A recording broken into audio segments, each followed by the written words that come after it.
10월 1일 원포인트 큐티에 오신 여러분을 주님의 이름으로 축복합니다. 오늘 우리에게 주시는 하나님 말씀은 시편 150편입니다. 1절에서 6절까지 말씀을 다 함께 읽으시겠습니다. 할렐루야! 그의 성소에서 하나님을 찬양하며 그의 권능의 궁창에서 그를 찬양할지어다.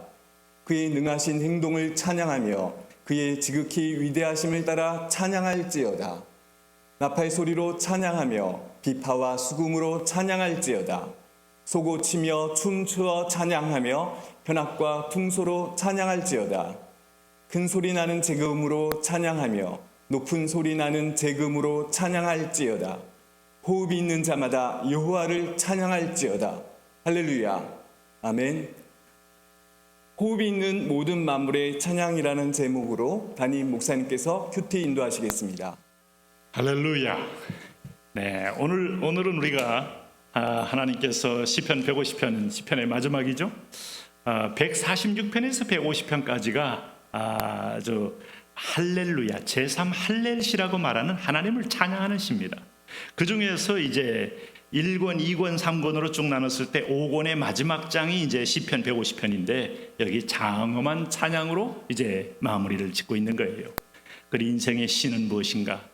하나님을 노래하는 것에 마지막 종결점이 있어요. 우리가 요즘 트로트도 유행하고 또 각종 그 노래들이 젊은이들 또 한류를 이끌어갑니다만은 그 노래는 부르고 불어도 마치 목마른 샘처럼 계속해서 우리에게 또 다른 갈증을 불러일으킵니다. 근데 인생의 노래는요, 내 영이 여호와를 찬양하는 데서부터 만족이 있고 기쁨이 있고 또 행복이 있는 거죠. 그래서 오늘 이 150편은 마치 거대한 한 줄기의 폭포수가 내려오는 것 같은 그런 찬양의 노래가 선포되고 있어요.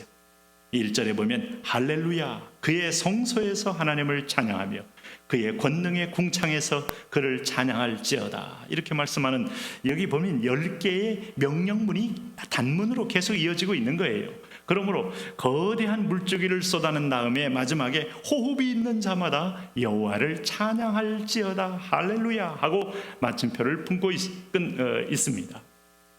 여러분, 마틴 루터가 음악은 신학 다음가는 중요한 요소이다 이렇게 주장을 했습니다. 그때 음악이라는 건 찬양을 말합니다.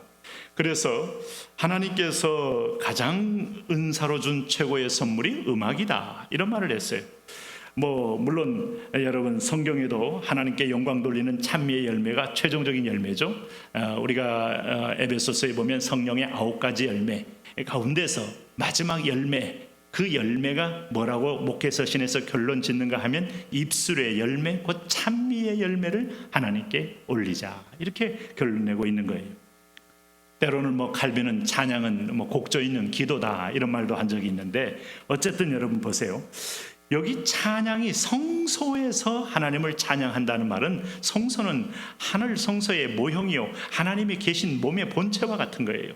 그래서 우리가 하나님의 성소라는 것은 하나님이 우리에게 그려준 이 투시도가 있어요. 거기 뭐가 있습니까? 성소 뜰이 있어요. 뜰에서 찬양하는 게 아닙니다.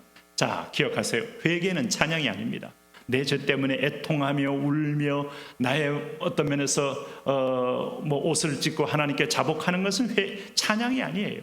자, 회개가 끝난 사람이 성소에 들어갈 때부터 찬양이 시작됩니다. 이게 테필라입니다.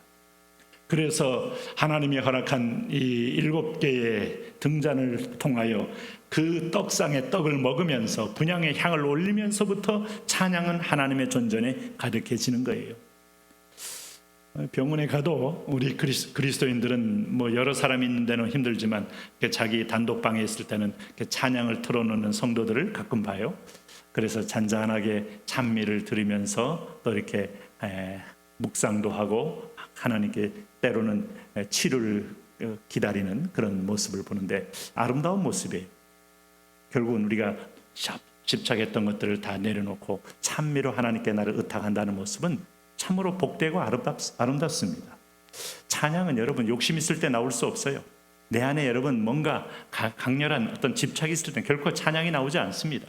찬양은 내 나를 비울 때 그리고 하나님의 영이 내 안에 채워질 때 찬미가 터지는데, 하나님의 성소에 들어가는 사람의 태도는 이와 같습니다. 성소에서 하나님을 찬양하며, 그 하나님이 얼마나 갈증이 있었으면 왜 마당만 밟고 가느냐, 이사야서의 지적이 이거 아니었습니까? 마당만 밟지 말고 오늘 내 안에 들어와 나를 찬미해라 이겁니다. 우리 이사야 6장에서 하늘 보좌를 보니까 하나님이 지성소의 그 천사들 스랍들이 거룩 거룩 거룩하며 삼위 하나님을 찬양하며 하나님 앞에 영광을 돌리고 있지 않습니까? 찬양의 한복판에는 그런 임재가 있는 겁니다. 그러면서 하나님은 요한복음 3장에 보면 하늘 성소에서 나오신다는 표현을 썼습니다. 그의 권능의 궁창에서 그를 찬송할지어다. 권능의 궁창은 둘째 날에 창조하신 하늘, 이게 하늘의 궁창을 말합니다. 네? 궁창은 하나님의 창조의 능력을 표현해줘요. 하나님의 영광이 드러난 거예요. 그러니까 시편 19편에 뭐라고 했습니까? 하늘이 하나님의 영광을 선포하고 궁창이 그의 손으로 하신 일을 나타내는도다. 우리가 봤던 이 엄청난 우주의 하늘은 하나님의 창조의 작품이고, 광활한 것은 하나님의 위대함의 모습이죠. 권능의 궁창에서 찬양하는 거예요. 어디에나 계신 유비쿼터스 하나님.